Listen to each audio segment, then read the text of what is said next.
know who is next and who is up. And finally, I'll add that we are recording this, and I just started recording right now, so that will be available as well. So with that, if there are questions about the process, now would be a good time to ask those. Otherwise, I'll turn it over to Ray. Any questions about accessing? None that I can see. All right, and feel free to start populating the Q&A as Ray speaks, and we can go from there. So President Crosse, take it away. Thank you, Jeff. I'll try to keep this short so we can respond and listen to comments from others. So 3 points. First, I'm not sure that everybody understands the challenges we face. First of all, we were experiencing demographic challenges. We were experiencing, obviously, financial challenges with state budget cuts and freezes on tuition and the like. So there are a number of challenges, and then the projections for funding in the future don't look extremely positive either. But we're no different than most states, and I think New Jersey has announced a 25% cut in state funds to its state university. Michigan, I didn't get the amount that they were going to cut universities, but Dan Hurley, who works for that organization, was looking at it as a calamity. The state has to cut $3 billion by September. And of course, the universities would be a significant part of that. Missouri's facing cuts. I could go on and on here. So we're looking at our challenges, and of course, the lapse is just the beginning of that within this fiscal year. That is, including June 30th. So, in light of all of that we're facing, some would say, Ray, this is a short-term problem. We can get over that, and I'll come back to that later, but yes, it is, but it's on top of all of these long-term problems. So we need some long-term solutions. And I put forward to the board my recommendations as the exiting president. And that's clear, they were my recommendations from the exiting president to the board. Those included 3 kinds of recommendations. One is that to create a more distinctive mission, a clearer identity for each of the comprehensives. And as well, that's not just the academic programs they offer, but the shared services portion of this was the second recommendation. How do we consolidate our administrative and non-teaching functions in a way that improves efficiency while not diminishing effectiveness? And then, of course, the third category was online. How do we, going forward, how do we behave in a more concerted way? Because the growth in numbers in the future will be employed. And as you know, our high school graduation numbers are continuing to drop. And after 2026, they drop precipitously.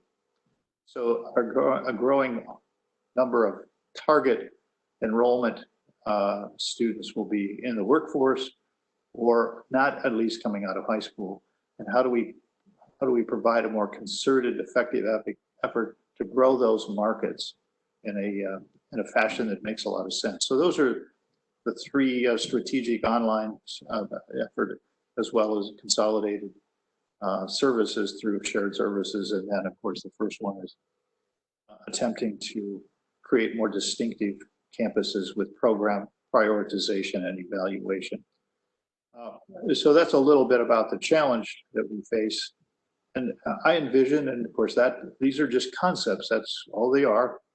There's not enough flesh there, and everybody was reading into this a lot of things that weren't obviously true, but nevertheless, they were reading into that, and that's understandable given the limited information people had.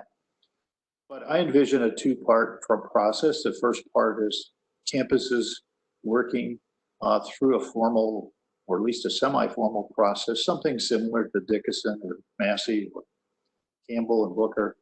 How do you evaluate programs at an institution to determine which of these programs are a higher priority?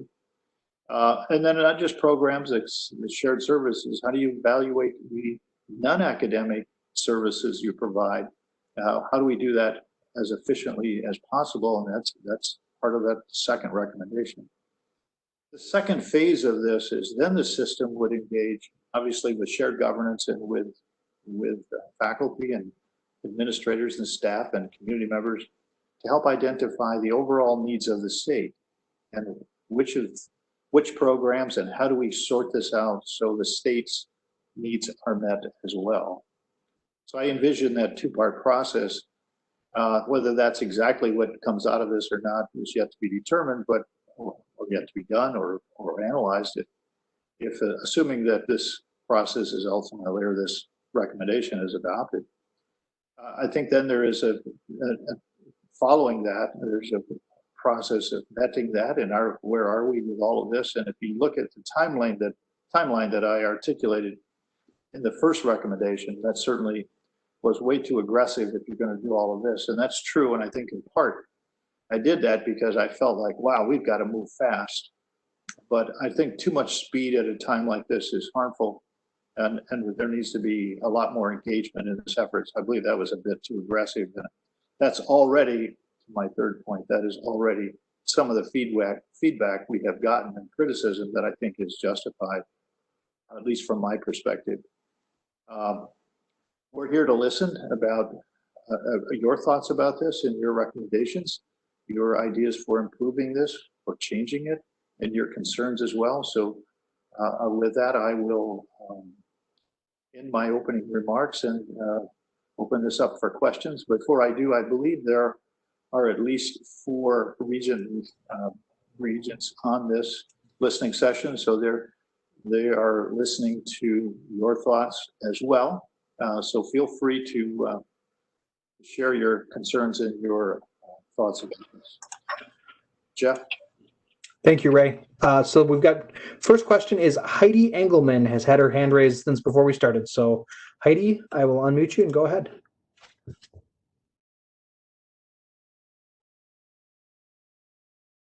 Heidi, can you hear us?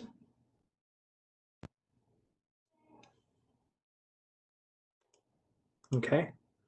Well, let's go to some of the other questions that have come in, and if Heidi is able to join us, that'd be great.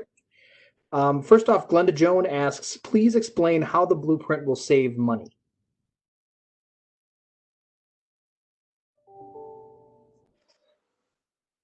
So obviously, with fewer programs, there are fewer employees.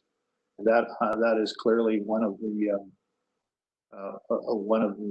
long-term goals. You don't have in education. You have most of your expenses are in employees, and when we're facing the kinds of financial challenges we're facing, that's the ultimate goal.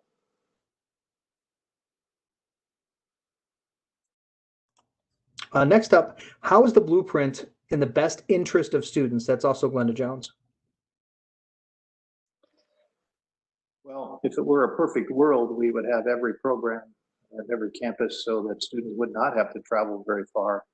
But the resources that we're given in order to serve the state the best way we can, and that is the people of the state, it requires that we find ways to best use those resources, and therefore students will have to travel in some cases further than they would normally to have access to some of these programs.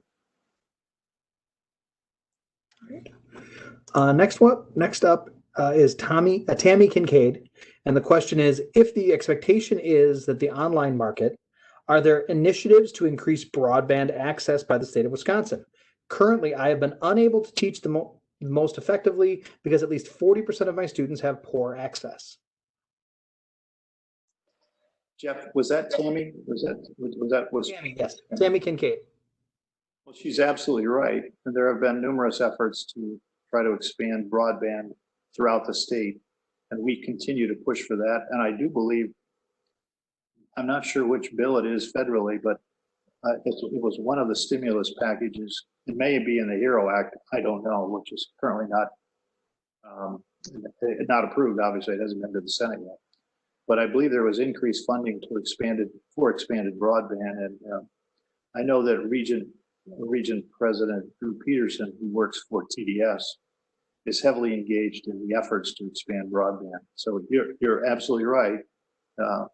There are too many places in Wisconsin and around the country that do not have access to adequate bandwidth, broadband bandwidth, in order to do some of this. I agree with that. Thank you. Next question is again from Glenda Jones, asking if there are regents on the call and why the list isn't visible to others. I'm not sure why the participant list isn't visible, but I do know that at least Regent Bob Atwell and Regent Karen Walsh are on the call. And I'm looking to see if others have joined. So if I identify another one, I'll bring that person up. Tammy Kincaid again. I'm concerned about requiring students to move to far areas of the state for which many say they will simply forego a college education. Well, I'm sympathetic to that. I understand that. What I would hope is that the reductions in programming that we make are limited and would allow all of our campuses to survive, because an even greater calamity would be to close campuses around the state, because that would be even more harmful. So my recommendation is that we focus our program offerings as best we can without totally eliminating what a comprehensive campus should be like. Obviously, a comprehensive has to provide a broader education in order to be called a comprehensive. But how far does that go? And that's what I'm asking the faculty and the staff on a given campus to look at, and then try to compare that to the state's needs. That's great. Well, we have another hand up, so let's see if we make this one work. This is Irfan Ulak. Actually, Jeff, I'm not sure what is happening with mine. I'm as attendee. I am a Senate chair. I don't know what happened because I cannot unmute or type or anything in chat. Okay, I'm sorry about that. We've got some folks from shared services. So you're unable to type any questions? Yes.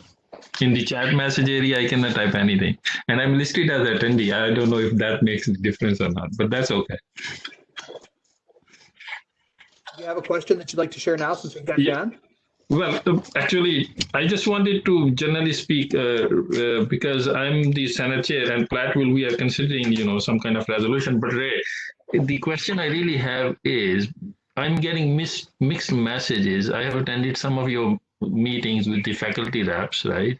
And then in the news media and in the, out there. So there are mixed messages. I just want to be assured from you that what you have put out is a, idea, as you said, as a leaving president, but not a push that this needs to be done right now or by the January 1st. And you are leaving it for the incoming president to take care of it. I think that is, I think, first of all, Tracy Klein the Regent Klein has joined us, Jeff. She just texted me. As has Regent Many Deeds. So I've been sorry about that, Regents. Okay. But in response to your question, these are concepts that have been put forward by an exiting president to a board as possible solutions, not necessarily solutions, but recommendations in order for the system to remain viable on every campus in the system to remain viable going into the future. I think they all need further scrutiny. They need much more detail in how this would work out, and that's why we need to work with faculty and staff to do that. I would argue that I think that this is a serious proposal. It's not just a shallow one, but the board needs to hear from faculty and staff regarding the concerns they have and the issues they face. But I don't think most people understand the long-term financial challenges facing the system and the pressure that's on us in order to provide access. I'm doing all the talking here, so Jeff, hopefully you find a question for Ani or Ra.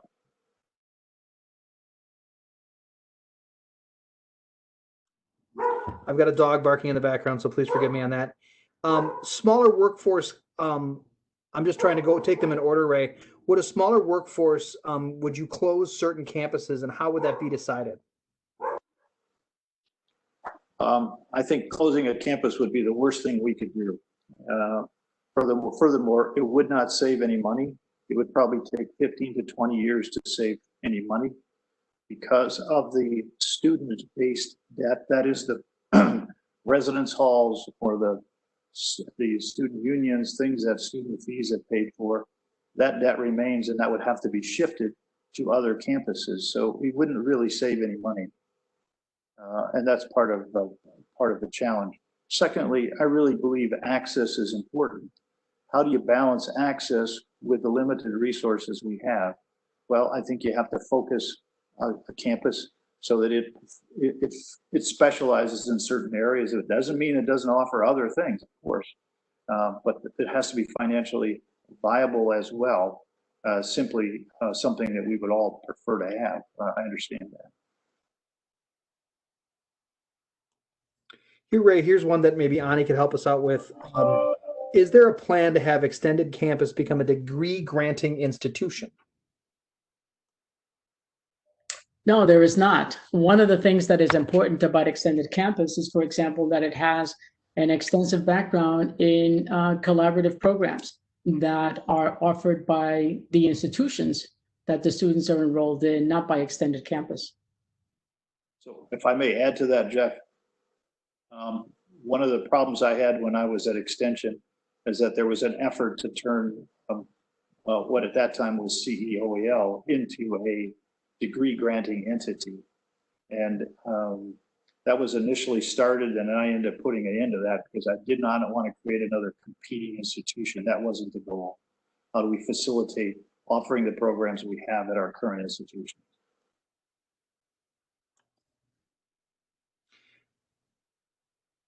Here, another question. I meant to get the names earlier, so I apologize if I don't. I'll get back to that. Natalie Eschenbaum asks, how were decisions made about which campuses to include and exclude from these plans?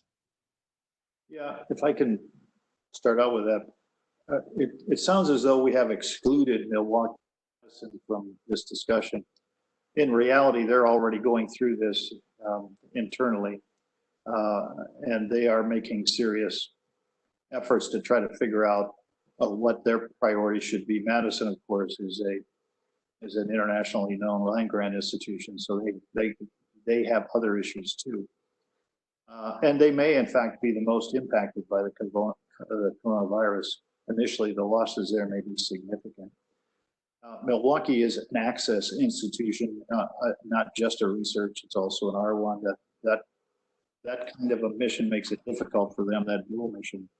But they're suffering significant losses as well, and they're going through this process internally, and we've already done some of this, as have some of the comprehensive.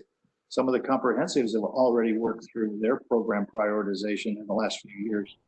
So this is not new to them, and I would argue that that kind of information may help them limit what they have to do in order to accomplish what we're seeking in this effort.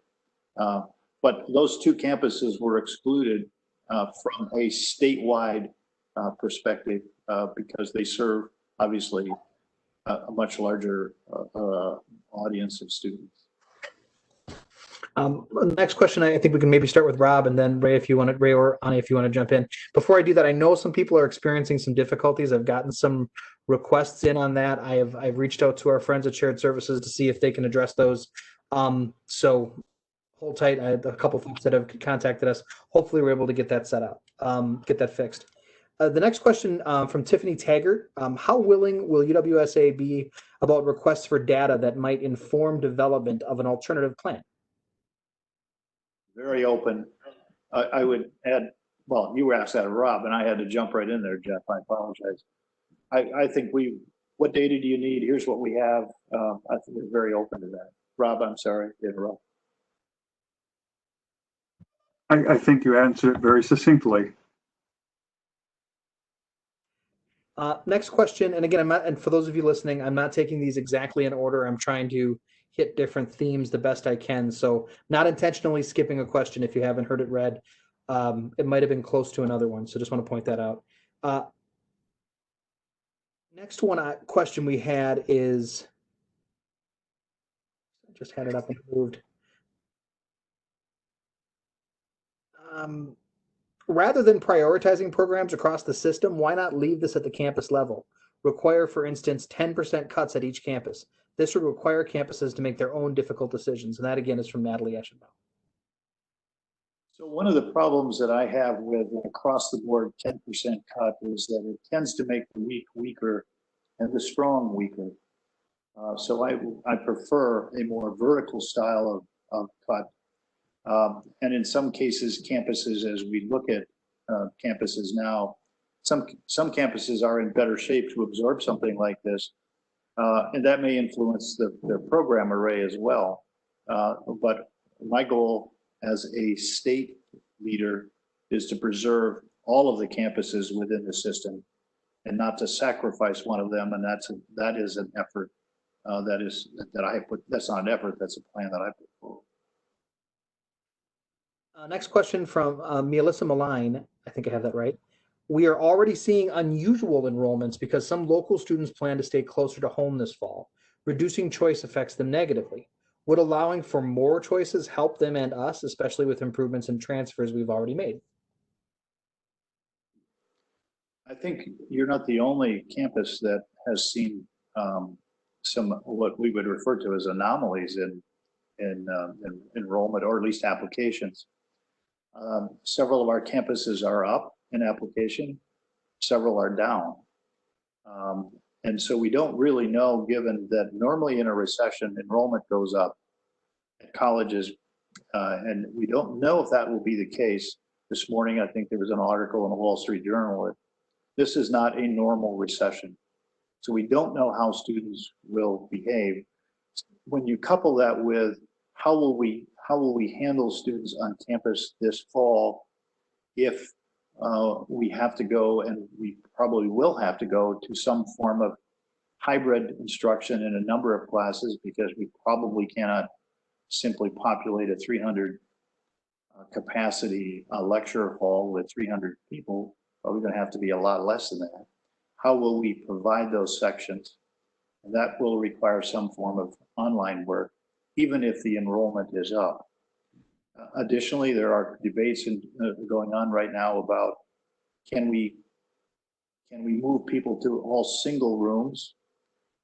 That's not very cost effective. Well, then how are you going to have multiple people in a room without creating more problems? We don't know yet. All of that affects the revenue side of this. In addition to that, if we do ubiquitous testing, and we're working on a couple of models that are pretty innovative, a LAMP model, also saliva type of testing, trying to do that at least every 10 to 14 days, not just for students, but for faculty and staff. That costs money. How are we going to do that? So there are additional expenses regardless of the scene or scenario we outline in the future, including increased enrollment on some campuses.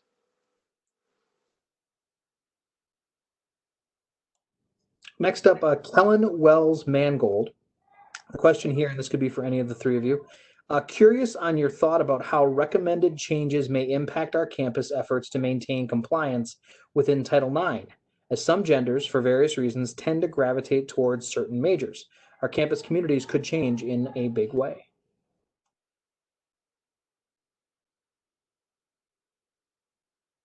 Annie or Rob? I'll take that. I mean, that's certainly clear.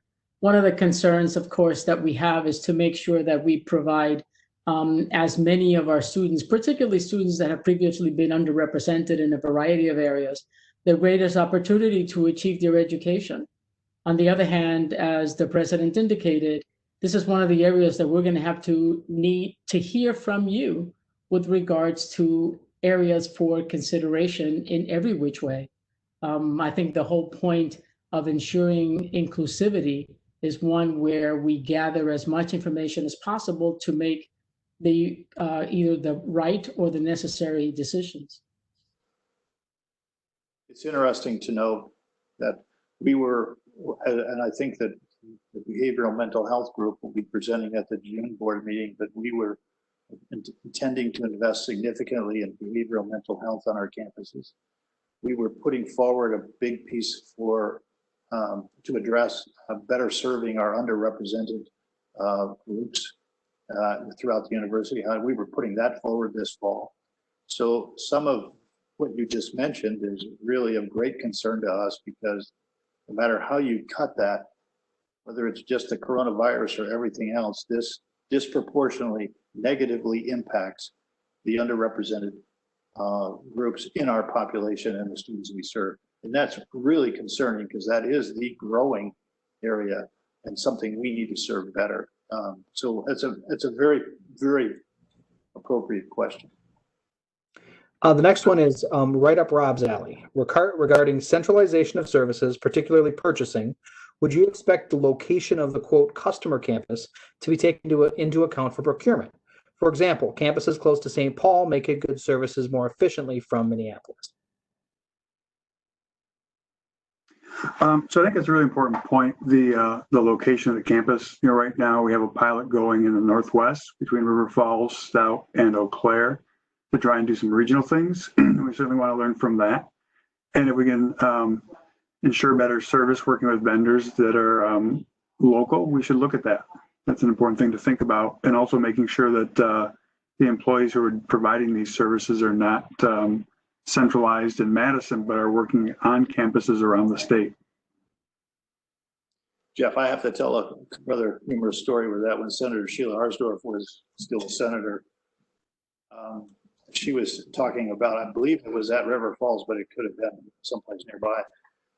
The state contract required that the individuals surfacing the printer come from Madison when they were 25 or 30 miles from the Twin Cities.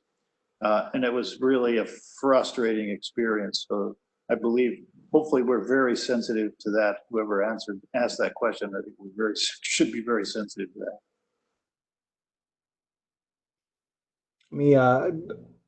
Instead of a question, I'm going to share a comment that's being shared by Tiffany Taggart as part of the listening proponent of this. Rather than consolidate IT services, it would be better, all would be better served using common systems which are implemented locally. Using that approach, schools, colleagues can collaborate and share implementation strategies. Oh, hold on, they just bumped me.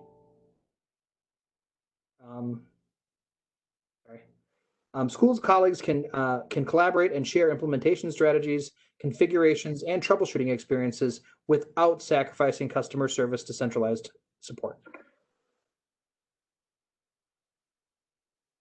Rob, you want to speak to that? Any response to that, Rob? Or? I think it's a really good point, identifying where just common systems rather than having too many different vendors or too many different types of software. That's really important. Don't have to consolidate everything. Sometimes it's just using the same tools.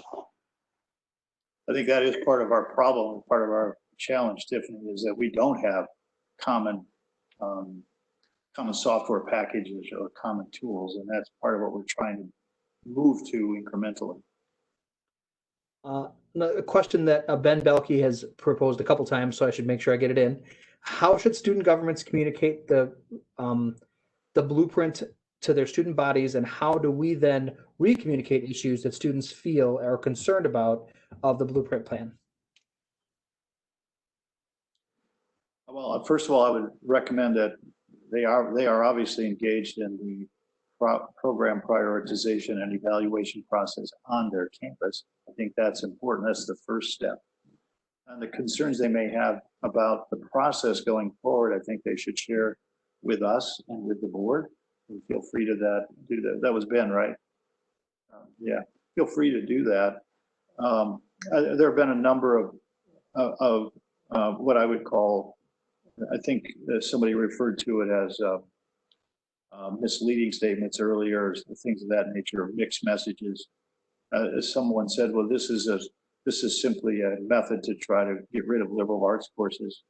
That is absolutely not true. In fact, most of these evaluation processes are one of the primary components, and with Dickinson, it is the primary component, and that's financial cost. And of course, the liberal arts programs are the least expensive to offer, so they come out very good in those kind of models.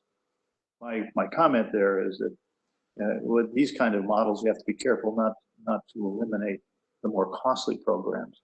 And I think finding a balance and thinking that through carefully and engaging people and understanding that perhaps there will be limits to the number of programs we can have within a region of the state, or looking at a program that, well, we're only going to have one law school in the whole state, that kind of effort.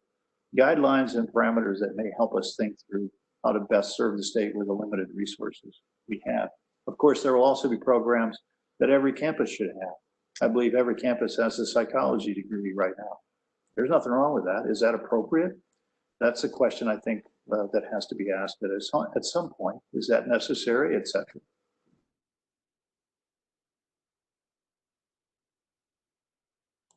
The next question I think would be a good one for Annie to maybe kick off with.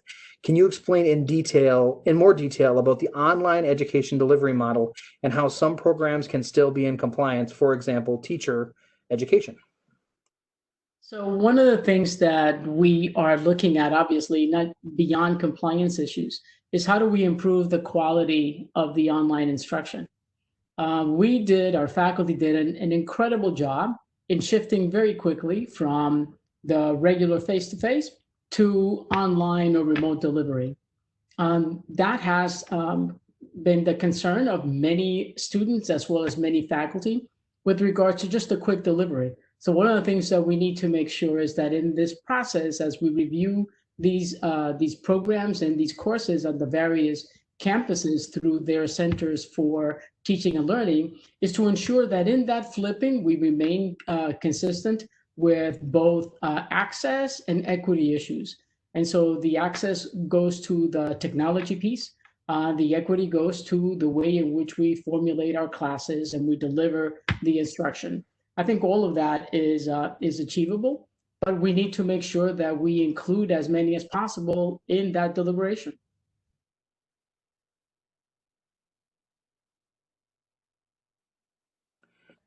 Give me 1 second. I am pulling up our regents and making them panelists. That's taking me a second.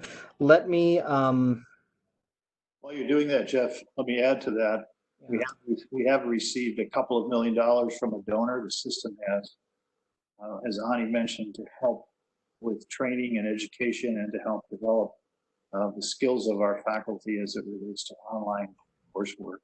We're hoping to get all that moving this summer.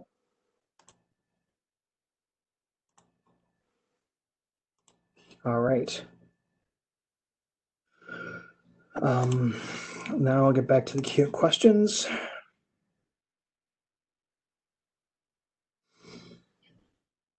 Tracy Bauer asks, can you explain how shared services has saved the campus's money?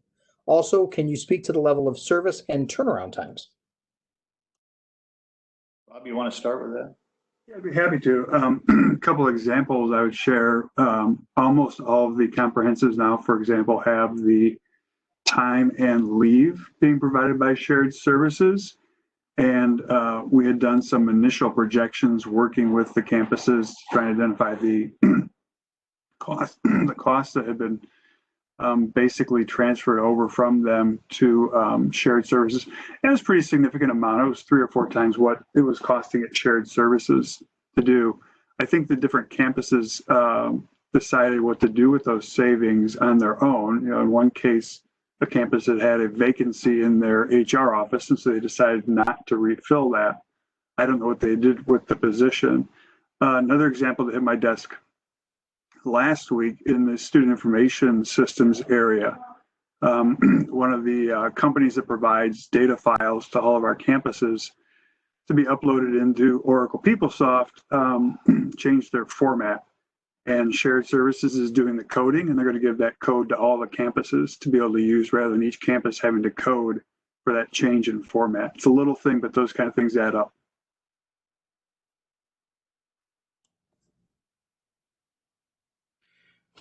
Thank you, Rob. Here's a question for Ray. John Heppen, why aren't you and the board advocating for more funding instead of imposing austerity and job cuts? Well, first of all, we are advocating for more funding. In fact, we were just on the phone this morning with DOA and some of the staff in the budget office, as well as with legislators. The unfortunate reality is, I don't know how far revenues are going to be down, but they're going to be down pretty seriously. We do know that, given the situation. The state just doesn't have a lot of money to give us, and there are certain things within its budget that are mandatory, and we are not. We are a discretionary portion of the budget, so that makes us vulnerable. The second part of that is why aren't we getting more federal funds to backfill? The federal funds that we've received so far are a small amount compared to what we've had to spend so far. The governor has received something like, or will receive something like 2.7 billion. Much of that will be going to small businesses. We may get a little bit of that. I doubt that it'll be much, but that's to backfill some of their holes. I think the reality is, as much as I agree with you, I think we should constantly be advocating for increased funding, not just from the state, but we also are facing the reality that they don't have a lot of money right now.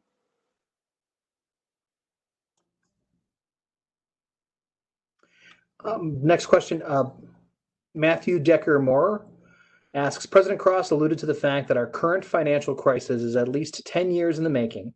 Can the panelists speak to how the blueprint addresses the long-term changes in funding higher education and managing reserves? Would you read that again? I'm trying to, maybe I misunderstood something. Read it again, would you please, Jeff? Sure. President Crosse alluded to the fact that our current financial crisis is at least 10 years in the making. Can the panelists speak to how the blueprint addresses those long-term challenges in funding higher education while managing our reserves? You want me to start? I guess. So we have been cut, state aid has been cut. We've had tuition frozen for 8 years at the 2-year campuses. It will be 12 of the last 14. So we have been forced to deal with these challenges, and most of the basic funding that we have received, other than the last couple of years, wasn't enough to cover that. So our fund balances have dropped precipitously, and I think that's an evidence that we're pulling from those fund balances. And at this point, those fund balances, the useful part of those fund balances is pretty limited. So how will this then, it'll take several years in order to see the benefits of this as well, because you don't just terminate a program quickly. You don't do that. It takes time, and you're required, and as you should be, to teach out, they call it, students that are in the program. So it takes time to do that. But in the long term, this is a proposal that me, as the exiting president, is putting forward and saying, I don't think we have a choice, but I'm certainly willing to listen. And I'm putting it in front of the board as something that I think needs to be done. Certainly it does not immediately solve our short-term problem either. So I'm not trying to say that. I think it's more of a longer-term issue that helps make us a more sustainable system. So the next question might be a good one for Ani. Given the majority of first-year college students are undecided in their majors, how will students be able to decide where to attend, and how do we properly advise them? So clearly one of the efforts that we've engaged in is in intrusive advising. That is primarily for students who are already on campus, not necessarily for incoming freshmen. But nevertheless, it allows us the ability, this is a program through known as EAB. It allows us to be able to identify students who may be at risk at any given time to not succeed throughout their classes. And so this helps us identify those students and then intervene accordingly. So with regards to freshmen that are looking at us, these are some of the questions that we hope get addressed by consulting with student advisors as they decide to on a particular campus. Jeff, may I add to Ani's comments? Of course. The presupposition in the argument was that there would be a diminished number of programs, therefore they're not able to spend time exploring a little bit in the first year because those courses or programs wouldn't be available. And that's not necessarily the case. In fact, I don't think it will be the case. The programs that these will still be comprehensive institutions, and they have to provide those fundamental, broad foundations and exploratory courses for students who have not made up their mind. That's not going to go away. It's what is necessary, what can we absolutely support, and all of that has to be determined in partnership with faculty and staff and the communities we serve, with an eye on what are the state's needs. And that doesn't just include programming, that includes all the services that we provide.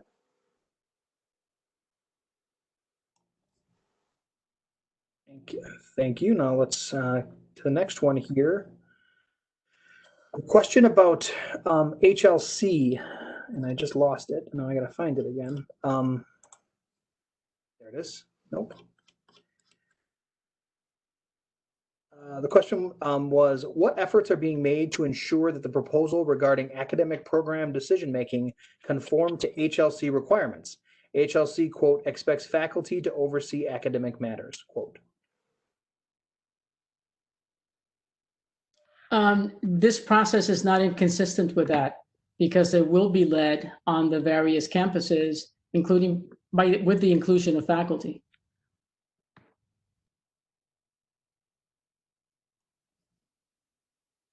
Some feedback that just came in.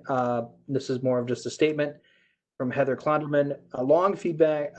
It is very beneficial for each college major or program to be duplicated at universities across the UW system. UW campuses are regional and often have the greatest impact on businesses and communities within a 100-mile radius of their campus. Students should also have the choice to attend multiple universities. If each college major is only located at one campus, then the student has no choice. So let me respond to that. That's not the intent. The intent is not to just have one major, one campus with that major on it throughout the system. That's certainly not the intent. The process of evaluating and prioritizing those and finding ways to share programs will be something that will be given a priority. For instance, it's possible that we could share some expertise in certain programs across the campuses, just as they do in the collaborative programs, excuse me, so that both campuses are offering that degree, but they may not be offering every aspect of it. They may be sharing that with other campuses. So it isn't just program reduction, it's also program expansion and sharing.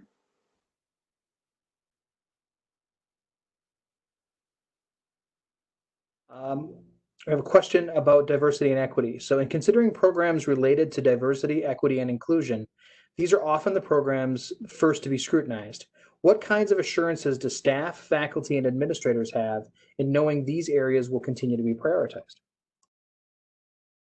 Obviously, as Ani said earlier, she can follow up with this, they're involved in that process. That's what they will do is evaluate on that campus which programs are their priorities, et cetera. Ani, you want to add to that? Yeah, I think what needs to be remembered throughout all of this is that whenever one evaluates any single program, the focus should be on its mission centrality. And we've been able to identify throughout all of our institutions inclusive excellence as one of our primary goals. And so if we keep that in mind, we need to make sure that programs are considered accordingly.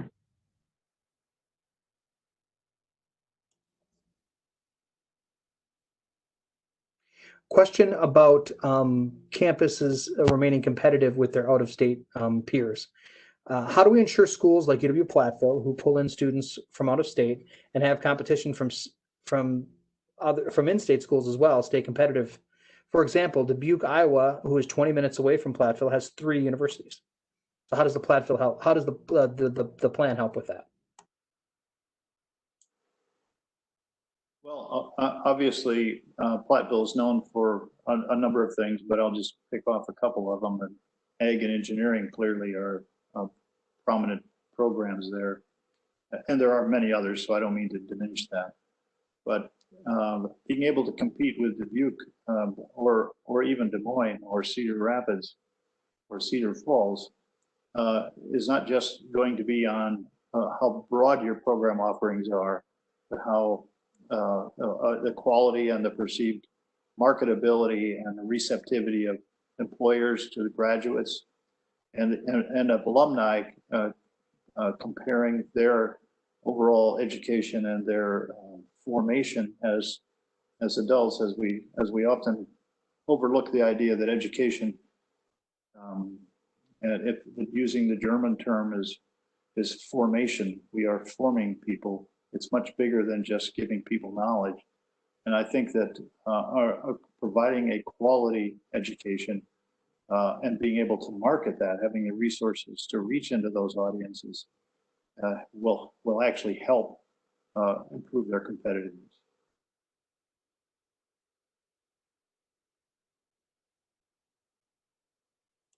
One question that's come up a couple of different times, so I thought I'd kind of, as we're getting close to the end, we have about 10 minutes left. I wanted to make sure we spoke to the process moving forward and a timeline for when these, what's next, I guess, with the blueprint, and what's the timeline for that? I think what's next is, as the board, and we have 4 board members listening to this today and hearing your concerns and expressions of frustration or anxiety.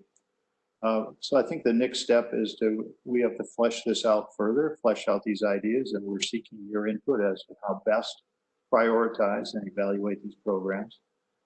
But that occurs on the campus initially and subsequently at the system level with shared governance and individuals from campuses all around the state. So the timeline that I expressed in January for getting this completed for adoption next fall, as I said earlier, is just too aggressive. It's just, we can't get there that quickly. So that's I think out of line. It's going to take a little longer to do that, as it probably should. Thanks to shared services and the consolidation of those services, I think that can occur actually faster. We have been accomplishing pieces according to what we can do and logically perform, as campuses often find themselves without a person that function is shifted to shared services. We have to be more aggressive about that and deal with that rather quickly, with complete functions shifting to some sort of a consolidated process. Being respectful of and working with the employees that will be impacted by that, that's something we have to do. We want to do that responsibly. But I think that timeline as expressed in the blueprint is reasonable, in my opinion.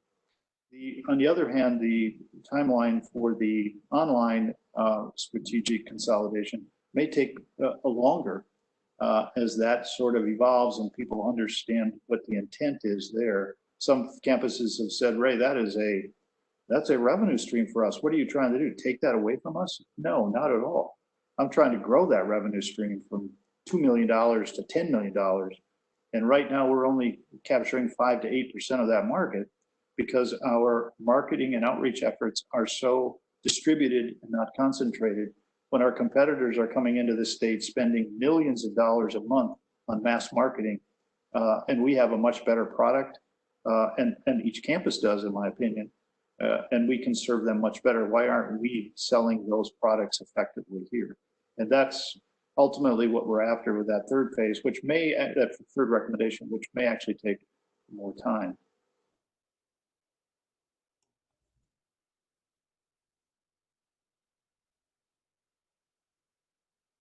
Let me just find one more here. Another question about local autonomy. This is Tyler Tollefson asks, what autonomy will campuses have to determine the level of local support functions they need? Not all IT functions can be done remotely. Can campuses determine which functions need to remain local? So I'll take that one. I think it's going to be an iterative process determining what are the functions for IT, for example, that could be provided as a service. Right now, all the UW systems use SysNet, which is the wide area network across our campuses. And then the campuses have the local area networks, data storage, applications on top of that. So really kind of working from SysNet forward to what makes sense to provide as a service going forward and then what are the right services to keep providing on campus. So we'll have to work through that with the institutions.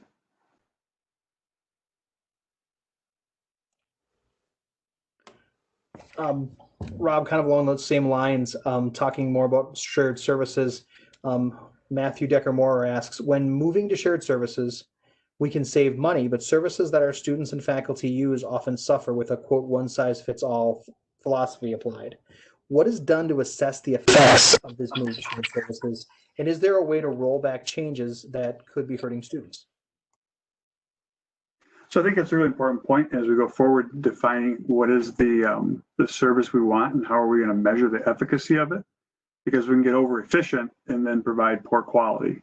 So just as in academic areas, we need to define what is the outcome we're looking for, and if we're not achieving that, how do we rectify it? So that's going to be an important part of it. At the same time, I think it's going to be really critical in a lot of these areas that we do simplify how we're doing things and standardize, because not all the costs are necessarily hitting direct users. A lot of our IT challenges are because we've complicated so many of our processes that we then have IT systems in the background supporting those. And we indirectly pay the price of that variation. Great. We've got a few questions with people with their hands up. Let's see if this will work.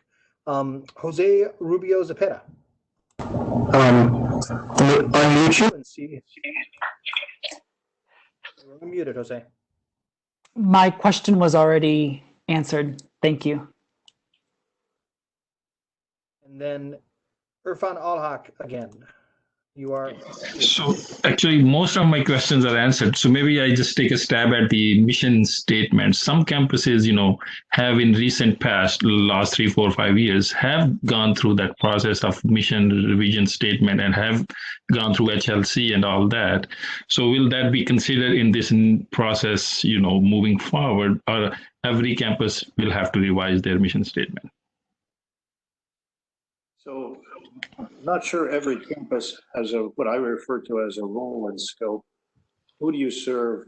Why do you serve them? What is your role and scope? And that's becoming national norm. And so even that part of it, I think, should be updated for most missions. The other thing I can add to that, Evan, is that within these mission statements are embedded the types of programs, not the specific zip codes, but the broad categories that they offer. And as you go through this, there may or may not be any change on your mission statement, depending on what your program offerings end up being. Furthermore, I think it's also likely in several of these activities that you've already gone through, whether it's program prioritization or evaluation, you've already gone through that. So sharing that information, your own assessment of what is a priority and what isn't, will influence the next phase, the second part of this. What should the system in partnership with the campuses look at as the state? What does the state absolutely need?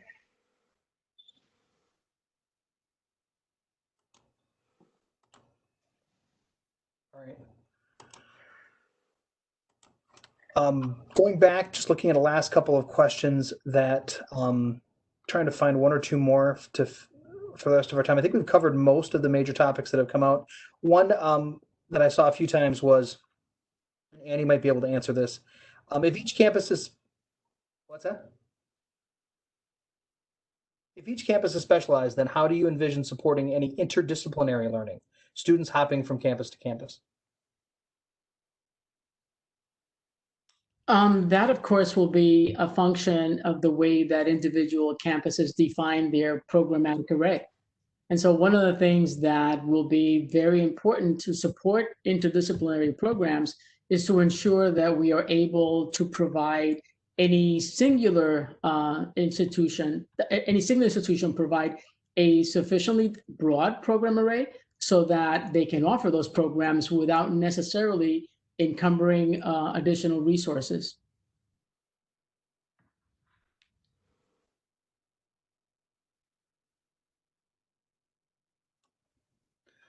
All right. Well, I think it looks to me like we've covered most of the questions that have come in. I suspect there are many that I didn't get to, and I apologize for that. If there are other folks, and I'll leave it open for a second here, if there are folks who would like to raise their hand and ask a question. Oh, we have two. Chuck Cornett. Let me unmute you, sir. Should be good to go. Hi, Jeff. It's been a little frustrating here trying to battle some problems with communicating. But I guess the question for today, looking forward at this, what is the timeline or a projected timeline with the Board of Regents meetings and the discussions? And the follow-up there is, how can our representative groups get information directly to Regent Klein and the regents that are working on this? So I'll take a stab at the beginning. So the first thing is that there is no plan to take board action at the June board meeting, Chuck. So that is not a plan. Secondly, if you want to send stuff to the regents and you don't know their email addresses or you don't have access to that, send it to Jess Lathrop in the regent office and she will forward it to the regents. And if you don't have her email address, Chuck, let me know and I'll make sure you have it. But you should be able to communicate your concerns, your ideas and your issues directly with the board.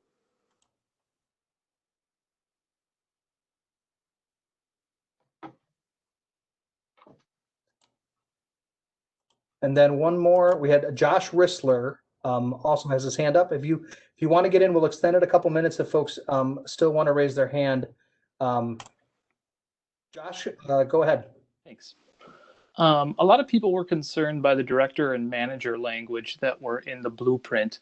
I worked in the banking industry during the 2008 recession, and I likened it to banks being placed in conservatorship when they were failing. Today, though, the tone seems to have changed a bit to being more collaborative and synergistic. It seems like a big shift of opinion or approach in such a short amount of time, and I'm wondering if you can clarify the approach going forward. Yeah, I can try to. I'll try to explain why that language was there. I do believe the central office has to have a larger role than it has had in the past, and therefore the role of the system has to change. It has to be, in times of diminishing resources, it has to be a stronger force. In times of plenty, it can be more of a collaborating entity, but that's why that language is there. And secondly, we never did, and I got a little frustrated with the press because there were things like cross orders, that kind of a line and a headline, and I found that really offensive. Clearly, the system has to take a stronger role, and that I'm not trying to back away from that at all. But I'm also saying that not outside of normal shared governance activity and engagement in this process, that has to happen as well. And those are not mutually exclusive. They can happen concurrently. So that's really not a change in direction. It was always there, but there was an emphasis in the document on the system having to take a stronger role. Okay. All right, then there's one more question. This was from Tracy Bauer. And if they have other ones, please try to submit them still. It's easier if you raise your hand. Since each campus has their own admission requirements, how will you manage this if you are taking a program away from a comprehensive? I'm trying to understand that. Maybe read it to me again, so maybe I'm misunderstanding the intent of the question there. I think they're asking, and I'll try to summarize what I think the point is here.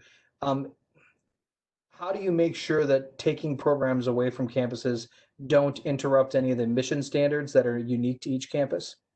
And how do you make sure this change won't affect that? Well, I think that's part of the program evaluation and prioritization process. First of all, obviously there will be some programs that will be closed, but there will also be some programs that are shared across campuses. So not a program might not have all the faculty or all the staff it formerly had, but it still has a degree, and a portion of that is coming from another campus. So I'm not exactly sure how the admissions requirement alters, because those will remain the same for any program. Ani, am I misunderstanding something? No, I didn't understand much the question either about the admissions requirements changing as a result of this process. But I think we need to be conscious of the fact that this is not necessarily the elimination of programs. For the fact of doing so, it may also be able to provide for reallocation of existing resources to promote and strengthen programs that really are particularly significant to the institution and are iconic to that institution. So I think we need to think about this as not just eliminating programs, but finding ways where we can reallocate existing resources, because we're not going to be getting any new ones. Or we may not be getting any new ones. I think, and then the final question I think that's come in is there a handout or other communication that we could give to student bodies? And I would extend this probably to faculty and staff to make the explanation easier for our student governments and other shared governance groups to share. Obviously, the blueprint plan that's been out there that you submitted to the board, do we have any other documents that we would be developing to share with folks on that? We obviously will be doing that as the process becomes clearer and we work with folks to try to identify or develop the process. Bear in mind that what I put on the table is a concept. It's just like bones with no flesh or no details. And so the reaction that I have felt was overly negative, although expected, was perhaps because there wasn't enough detail and people were reading and assuming some things. So from my perspective, there has to be a greater engagement of helping us work on the process, defining what it is, and how it's accomplished and how we engage people. That has yet to be done. And so all they've seen is the concept, and that's what the blueprint is. It's not enough detail to really to give them information. So yes, there needs to be more material developed.